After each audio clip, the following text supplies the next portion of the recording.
What I want to do is show you how to make heat maps like this, where it looks like this function right here that we looked at in my previous video, is colder on the bottom than it is as you go up. So how do you make this shading? Well, I'm going to use this HSV function. I'll let C1 be HSV, and then this function here, and then 1, comma 1. If I make this a constant here, make this a constant, then it's just a constant value on the color wheel. I'll put this link in my description of the video.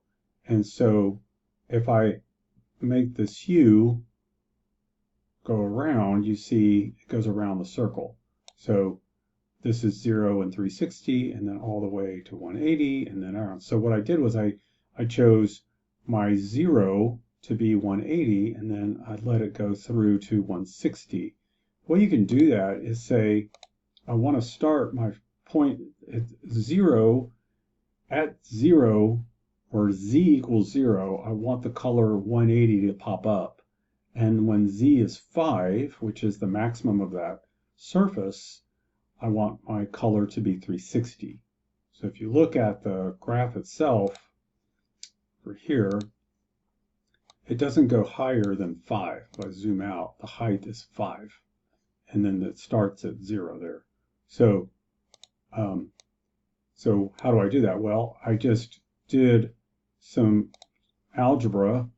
This is just 2 points on a line. I found the slope. I used this formula, the point slope formula. I did the math. I plugged in a point, and I got C is the color is 36Z. Z is from 0 to 5 plus 180. And that gives me a little formula that I can put in there to color this thing. Now, you can choose anything you want there. What I also did is I did this one as well, 50 times Z. And so I called that C3. So whenever I go up to this, the color of this, I hold it and then click.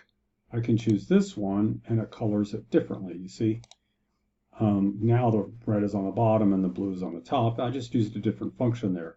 Now there's another thing you can do is you can change these colors. Notice this one's blue. So I'm going to go up here, change it to blue, and now I let it be, the function be 2a. So I just changed the value of the hue, and now I can just make it any color I want, which is also kind of cool.